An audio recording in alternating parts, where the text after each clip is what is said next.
नमस्कार. श्री गजानन जय गजानन. गण गण गणात बोते. जय गजानन. गुरुमाऊली अनुभव या चॅनलवर आपल्या सर्वांचे खूप खूप मनापासून स्वागत. या चॅनलवर गजानन माऊलींचे भक्तांना आलेले अनुभव सादर केले जातात.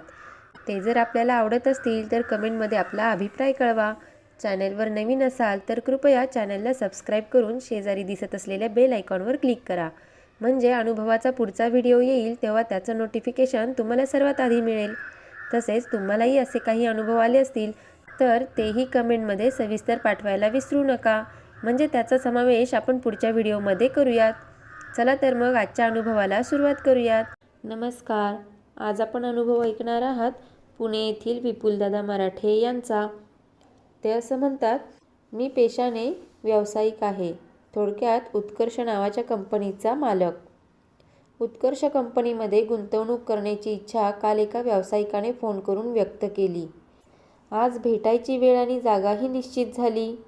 घरात वडिलांचे श्री गुरुचरित्राचे पारायण चालू होते. त्यामुळे नेहमीप्रमाणे मी घरातील सर्व कामे उरकून मीटिंगसाठी पोहोचलो. अर्थात वडिलांनी नेहमी सांगितल्याप्रमाणे मी मीटिंगच्या अगोदर श्री गजानन महाराजांना बोलावतो तसे त्याही दिवशी बोलावले. दोघांनीही आपापली ओळख करून दिली. माझ्या प्रोजेक्टची सविस्तर माहिती जसजशी मी त्या व्यावसायिकाला देत होतो, कंपनीला होणारा नफा तो सुद्धा कागदावर आणि यासाठी कंपनी व्यावसायिकांकडून नोंदणीसाठी स्वीकारण्यात येणारे कमीत कमी शुल्क बघून संबंधित व्यावसायिक अचंबित नजरेने माझ्याकडे बघत होता.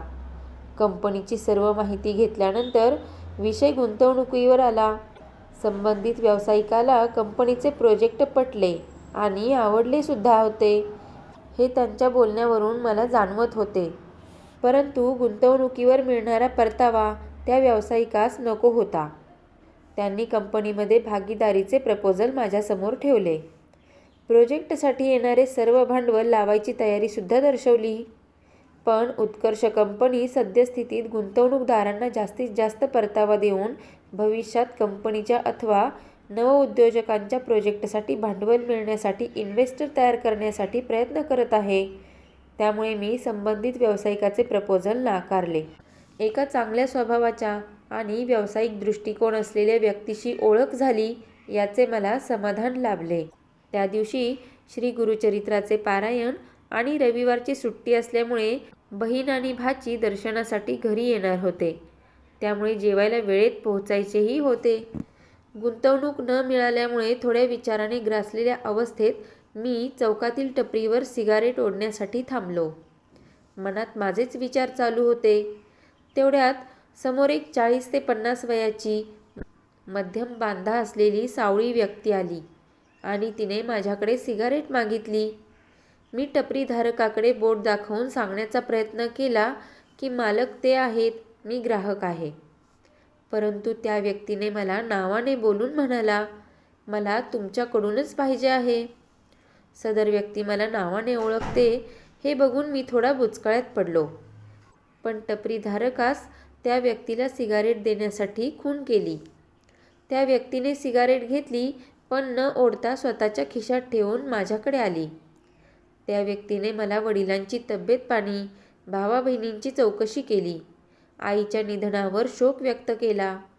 माझ्या संपूर्ण परिवाराची माहिती असणाऱ्या व्यक्तीला मी साधा ओळखूसुद्धा शकत नव्हतो. वडिलांचा मित्र म्हणावे तर वय लहान वाटत होतं. मी काम केलेल्या कंपनीमधील कर्मचारी अथवा मी राहत असलेल्या परिसरातील किंवा मित्रपरिवारात सुद्धा त्या व्यक्तीला कधीही बघितलेले सुद्धा मला आठवत नव्हते. मी फक्त स्तब्ध होतो.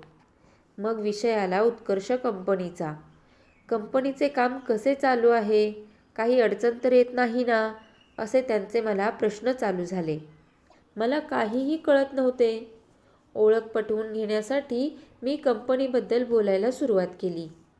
लोकांचा व्यावसायिक दृष्टिकोन आणि उत्कर्ष कंपनीचे उद्देश यामध्ये होणारी माझी अवस्था मी मांडत होतो. त्यावर ती व्यक्ती चेहऱ्यावर एक हास्य घेऊन फक्त एकच वाक्य म्हणाली, लवकरच पेढे देशील तर आम्हाला, आणि निरोप घेण्याच्या तयारीत वाटली. मग मीच त्यांना थांबवत विचारले, आपले नाव काय? सॉरी, मी आपणास ओळखले नाही. आणि चेष्टेने विचारले, पेढे कोठे आणून द्यायचे? त्यावर ती व्यक्ती परत हसून म्हणाली, तूच तर मला बोलावलेस आणि पेढे द्यायला शेगावला ये. मी वाट पाहत आहे. आणि ती व्यक्ती मागे न पाहता माझ्यासमोरून निघून गेली. भर चौकात माझे डोळे पाणावले. आतमधून हुंदके येत होते, पण शब्द फुटत नव्हते. मीटिंग सुरू होण्याआधी नेहमीच्या सवयीप्रमाणे गजानन महाराजांना मी बोलावतो हे मला आठवले. आणि ही व्यक्तीही असंच म्हणाली की तूच तर मला बोलावलेस ना. म्हणजे त्या व्यावसायिकासोबत जो होणारा व्यवहार होता तो नाकारण्याची बुद्धीही मला गजानन महाराजांनीच दिली. कदाचित त्यामुळेच उत्कर्ष कंपनीचा उत्कर्ष होणार होता आणि मला शेगावला पेढे घेऊन महाराजांनी बोलावले. आईवडिलांच्या पुण्याईचे फळ मी डोळ्यांनी बघितले होते. नकळतपणे पण उत्कर्ष कंपनीला मिळालेला आशीर्वाद भारावून टाकणारा होता. यामुळे काम करायला नवी ऊर्जा मिळाली. घरी आल्यावर प्रथम देव्हाऱ्यासमोर नतमस्तक झालो आणि अशीच कृपा राहू दे अशी प्रार्थना केली. श्री गजानन जय गजानन, श्री गजानन जय गजानन, श्री गजानन जय गजानन. आजचा अनुभव कसा वाटला हे कमेंटमध्ये आपण कळवू शकता.